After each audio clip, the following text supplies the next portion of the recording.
ब्रह्म सूत्र से श्रीमद् भागवत का आरंभ हुआ है। मानो इसमें ब्रह्म का निरूपण है, श्री कृष्ण का इसमें चरित्र है, सब जानते हैं। इसके जो प्रतिपाद्य देवता है, प्रतिपाद्य विषय है, वो क्या है? श्री कृष्ण है। लेकिन इस मंगलाचरण में बड़ी गंभीरता के साथ व्यास जी उस तत्व को रख रहे हैं।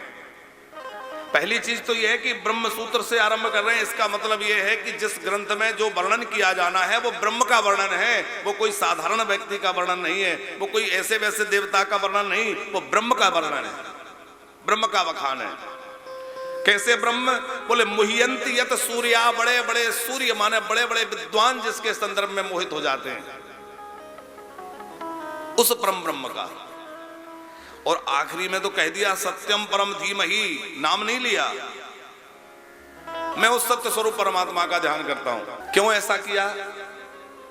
क्योंकि व्यास जी जानते हैं कि आने वाले समय में, कलयुग में, ऐसे ज्ञान गुमानी हो जाएंगे जो संसार के नाम को, संसार के रूप को मिथ्या कहते कहते और श्री कृष्ण के भी नाम रूप को मिथ्या कहने लगेंगे। श्री कृष्ण को वो भगवान मानने से इंकार करने लग जाएंगे।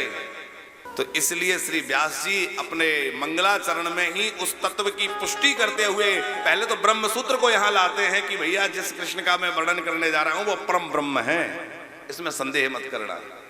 दूसरे वो सत्य स्वरूप है, बार बार सत्य सत्य कह के वंदना करने का अभिप्राय यह है कि वो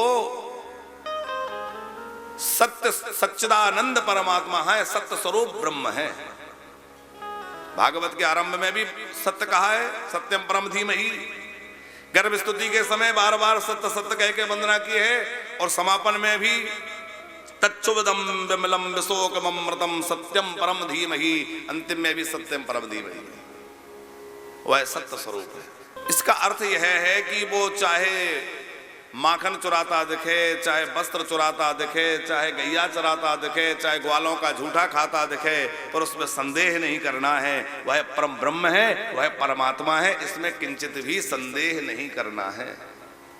इसलिए व्यास जी कह रहे हैं सूर्य आदि को भी जो प्रकाशित करने वाले हैं, बड़े बड़े विद्वान जिनके संदर्भ में मोहित हो जाते हैं, जिनकी माया से ही यह असत्य संसार सत्य प्रतीत हो रहा है, असत होते हुए भी सत्य लग रहा है।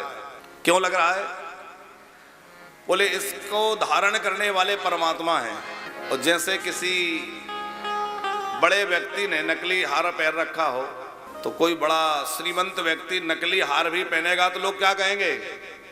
असली होगा, नकली क्यों पहनेंगे? और कोई बेचारे गरीब को असली भी मिल जाए तो लोग असली नहीं समझेंगे, उसको नकली कहेंगे। अरे इस भिखारी के पास असली कहां से होगा, नकली होगा। तो इस संसार को धारण करने वाले परम सत्य स्वरूप परमात्मा है, और सत्य स्वरूप परमात्मा इसको धारण करने वाले हैं। इसलिए है असत होते हुए भी सत्य लग रहा है, क्योंकि इसको धारण करने वाले सच्चिदानंद भगवान है, उन्होंने इसको धारण कर रखा है। हम लोग चाहे जितनी बातें करें, लेकिन व्यवहार में तो सब सत्य लगता है। ये परिवार है, ये है, ये वो है, तो सब सत्य लगता है। लेकिन सत्य क्या है? अब दूसरी तरह से विचार करिए। वैसे तो हमें अपना घर, अपना परिवार, अपना सब कुछ सत्य ही लगता है, लेकिन दूसरी तरह से विचार किया जाए, सत्य वह है जो कभी बदलता नहीं है। तो क्या संसार बदलता नहीं है? ये तो प्रतिक्षण बदल रहा है। कल हम जैसे थे वैसे आज नहीं है, आज जैसे है वैसे कल नहीं रहेंगे। तो यदि सत्य होता यह संसार तो परिवर्तित नहीं होता, ये निरंतर परिवर्तन कर रहा है, परिवर्तनशील है। क्षण प्रति क्षण वस्तुएं बदल रही हैं। तो जो बदल जाए वह सत्य नहीं, और जो सत्य है वो कभी बदलता नहीं। हमारे ठाकुर जी सत्य स्वरूप हैं, इसलिए वो एक रूप रहते हैं, एक रस रहते हैं।